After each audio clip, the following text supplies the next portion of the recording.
నేను అనకాపల్లి వాస్తవం సార్. నా పేరు నాకు ల్యాండ్ సమస్య మీద వచ్చాను సార్. నా ల్యాండ్ కొంత కబ్జా అయింది, ఒక 8 సెంట్లు. ఇది యాక్చువల్గా మా ఈ ఆస్తి కూడా మా తాతల వారసత్వం నుంచి వచ్చిన ఆస్తి. ఇది నా ల్యాండ్ నాది కబ్జా చేసేసి పైపు వచ్చి నన్ను బెదిరించేసి నా భూములు అడ్డుకొట్టకుండా మా ఫ్యామిలీ మెంబర్స్ ఇబ్బంది పెట్టి చాలా టార్గెట్ చేస్తుంటారు.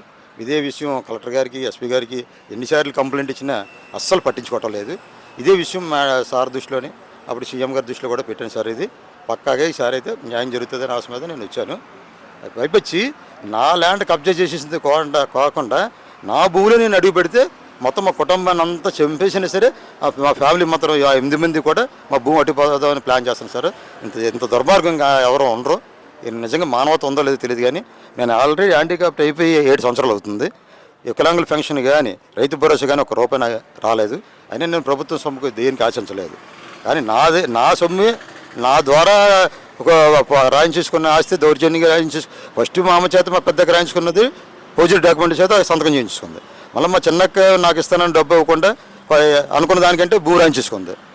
అయినా మానవత్వంగా అక్కలను వదిలేసినందుకు ఈరోజు కనీసం వికలాంగుడని కూడా మానవత్వం లేకుండా టార్గెట్ చేసి 2005 నుంచి కూడా బాధపెడుతుంటారు. నేను 2005లో ఎస్పీ గారి కంప్లైంట్, 2006లో పోలీసు ఎస్పీ గారి కంప్లైంట్, 2014లో ఎస్పీ గారికి అప్పుడు స్పందించారన్న.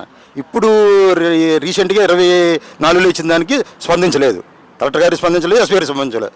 ఇదే భూమి ల్యాండ్ విషయంలో 2006లో మన మినిస్టర్ గారు కొంతల రామకృష్ణ గారు నాకు 2006లో మా హక్కుగా నా 98 సెంట్లు కొలత కల్పించి అప్పుడు కలెక్టర్ ప్రవీణ్ ప్రకాష్ గారి చేత ఇప్పించారు. నాకు ఎస్పీ గారు ల్యాండ్లో పోలీస్ సెక్యూరిటీ ద్వారా అప్పచెప్పారు. ఈరోజు మళ్ళీ అదే భూమిని కబ్జా చేస్తుంటే ఇప్పుడు ఉన్న అధికారులు ఏమీ స్పందించకుండా అలా కొల్లి అప్పగించి వస్తుంటారండి. చాలా దుర్మార్గం. అధికారులు మాత్రం అస్సలు చాలా దుర్మార్గంగా ప్రవర్తిస్తుంటారు. నేనే కాదండి, నాలాంటి పేద రైతులు చాలామందితో ఆడుకుంటుంటారు. వాళ్ళు మానసికంగా ఇబ్బంది పడుతుంటారు. ఇప్పుడు నా ల్యాండ్ ఉన్నప్పుడు కూడా నేను అందు మీద కనీసం లోన్ తీసుకున్నాం కూడా, నాకు ఆర్థిక కష్టాలు ఉన్నప్పటికీ లోన్ తీసుకున్నాం కూడా ఇబ్బంది పడుతున్నారు. ఇది చాలా దుర్మార్గం అండి. ఈ సమస్య నాకు ఇప్పుడు పర్ఫెక్ట్గా అయితే ఇప్పుడు దగ్గర సంవత్సరం పెట్టి నన్ను చాలా టార్గెట్ పెట్టారు. నా కొబ్బరి తోట తడి కూడా పెట్టకుండా దుర్మార్గం వ్యవస్థ సార్. 8 మంది మీద ఎలాంటి వాళ్ళు వదిలే ప్రసక్తి లేదు సార్. అధికారులు కటింగ్ చేసుకోకపోయినా నేను మన సీఎం గారి దృష్టిలోని, డిప్యూటీ సీఎం గారి దృష్టిలోని, సీఎం ఆఫీస్ కూడా నా ఫైల్ వెళ్ళింది సార్. జగన్ నా భూమి 98 సెంట్లకు ఇప్పించవలసిందే. ఎవరిదైనా నాది కబ్జా చేశారు కాబట్టి భూమి నాకు ఇప్పిస్తే న్యాయపరంగా ఉంటుంది. లేదంటే అధికారులు కూడా వదలరు సార్. వీళ్ళు సీఎం ఆఫీస్ పక్కగా గ్యారెంటీ, నాకు నమ్మకం. నమ్మకంటే ఏం లేదు. ఏ స్టెప్ తీసుకోవాలన్నా డేరింగ్ తీసుకుంటారు. న్యాయం నా పక్క ఉంది. రికార్డెడ్గా ప్రతిదీ 1B అడంగులు, పాస్బుక్లు అన్నీ నా పేరు మీద ఎవడండి నా భూమి అటు అరసెంట్ కూడా అటుకెళ్ళ లేకుండా చేస్తారని నాకు హామీ ఇచ్చారు. ఇదే మాట సీఎం గారు, మన చంద్రబాబు అన్న, తర్వాత లోకేష్ అన్న కూడా నా విషయంలో న్యాయం చేస్తారని మాట ఇచ్చారని చెప్పేసి తప్పకుండా చేశారన్న. నా నేను కూటమి నాయకునండి. 20 సంవత్సరాల కూటమి నాయకుని నేను. ఈరోజు కూటమి వచ్చింది. గతంలో కూడా రామకృష్ణ తిరిగినప్పుడు నాకు హెల్ప్ చేశారు. కూటమి ప్రభుత్వం ఈ రోజు అయితే బ్రహ్మాండంగా ఉందన్న. ప్రతి విషయంలో కూడా ప్రతిదీ కూడా బాగుంది. ఇంకా కొంచెం చిన్న ఉన్నాయి. కేవలం ఏంటంటే మన కూటమి ప్రభుత్వాన్ని కూడా చెడ్డపేరు తెచ్చేది అధికారులే. పూర్తిగా అధికారుల వల్లే ప్రభుత్వం చెడ్డపేరు వస్తుంది. గత 5 సంవత్సరాలు బాగా అలవాటు పడిపోయారన్న. ప్రతి దానికి కూడా అలవాటు పడిపోయారు. ఇప్పుడు ఇంక ఇలా ఆటలు సాగనీరన్న. ఈ ఇద్దరు ఎవరో సీఎం గారు ప్లస్ మన డిప్యూటీ సీఎం అన్న కూడా ఇలా ఆటలు సాగు, లోకేష్ అన్న కూడా సీరియస్గా తీసుకుంటుంటారు. బాగుందన్న. పవన్ కళ్యాణ్ అన్న మాత్రం 8 నెలల పాలన మాత్రం బాగుంది. ఒక పవన్ కళ్యాణ్ కాదన్న, పవన్ కళ్యాణ్ సపోర్ట్ సీఎం గారు ఉన్నారు. సీఎం గారితో ప్లస్ అన్నకి లోకేష్ అన్న సపోర్ట్ ఉన్నారు. వీళ్ళందరూ సమక్షంలోనే బాగా నడుస్తుంది అన్న ఇష్యూ. అది ప్రతి పేదవాడికి న్యాయం జరగాలి, బాగుండాలి. పేదవాడు ప్రతి ఒక్కరు బాగుండాలని వీళ్ళ కోరిక. గతంలో అది లేదన్న. ప్రతిదీ ట్యాక్సులు పెంచేయడం మన రుద్దేయడం, మన దగ్గర లాగేయడం, ఇచ్చేతన పేరు ఏది ఇచ్చేతనండి. ₹1 లాగేయడం, అదే డిచ్చేయడం. అది ధర్మంగా, అది ధర్మం. ఎట్టి పరిస్థితుల్లో కూడా మళ్ళీ మన ప్రభుత్వం ఇప్పుడున్న సిచ్యువేషన్లో సీఎం గారు, డిప్యూటీ సీఎం గారు, మన లోకేష్ అన్న స్ట్రాంగ్గా నిలబడి అధికారులు కరెక్ట్గా ఒత్తిడి సరిగ్గా నడవడికి కరెక్ట్గా ఉంటే జీవితంలో వేసి రాదన్న. లేదన్న, రోజుసేపు వచ్చే ప్రసక్తి అయితే లేదు. ఇంకా చేశారు నేను కాదన్న. కొన్ని చేశారు. పావలా చేసి రూపాయి చేసి చెప్పుకుంటే అవ్వదు కదా. అది కాదు.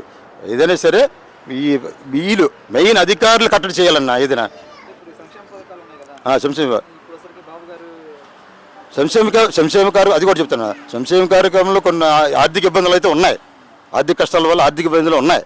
ఉన్నప్పుడు కూడా ఒకటి చేస్తుంటారు, అది కూడా ప్రజలకు ఎరేస్తుంది కదన్నా. ఇస్తారంటారా? తప్పకుండా ప్రతి ఒకటి కూడా ఇస్తారు.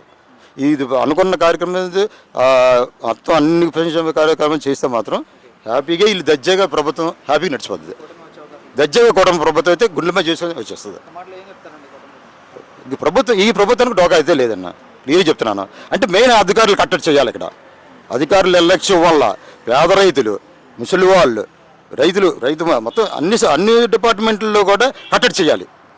మెయిన్ అధికారులు కట్టడి చేస్తేనే రేపు మన ప్రభుత్వానికి వచ్చే గ్యారంటీ ఉంటుంది. లేదంటే కష్టం. నేనే చెప్తున్నాను, ఎందుకంటే నా అనుభవం. నేను హ్యాండిక్యాప్ట్ అయ్యి 3 నెలలు అయినప్పటికీ నేను 3 నెలలు పెట్టి తిరుగుతున్నాను ఒక్క సమస్య మీద. గతంలో ఇది కలెక్టర్ మేడం గారు, ఎస్పీ గారు సీరియస్గా తీసుకుంటే 3 రోజుల్లో పరిష్కారం అయిపోతున్నది. నా భూమి ఇవ్వడానికి దుఃఖపెట్టి నరకం చూపించారు ఈ 3 నెలల్లో. నేను చాలా మానసిక టార్చర్ పెట్టారు. డబ్బుకి కాదు ఇవాళ రేపు సంపాదించుకోవచ్చు. నా భూమిని అడిగితే అంతే, నా ఫ్యామిలీని మొత్తం చంపి భూమి అడిగిపోతానంటే కేసు పెట్టకపోతే ఎస్పీ గారి ద్వారా సీరియస్ తీసుకోకపోతే ఎందుకండి ఇది? కలెక్టర్ గారు, ఎస్పీ గారు ఇద్దరు సీరియస్ తీసుకోవాలి ఈ విషయంలోనే. మాలాటోళ్ళు స్పందించబోయి నేను నాయకుని నేను చెప్తాను, నాయకునికి నా అలాంటిగా దిక్కు లేకపోతే అనామక రైతులకి ఏం చేస్తారండి? వీళ్ళు తిప్పించేస్తారు, దారుణంగా తిప్పించేసి ఏదో మెలికెట్టి ఇబ్బంది పెడతారు. అంత దారుణంగా చేస్తారండి. అధికారులు మాత్రం కట్టడి చేసే బాధ్యత సీఎం గారిది, డిప్యూటీ సీఎం అన్నది, లోకేష్ అన్నదే బాధ్యత.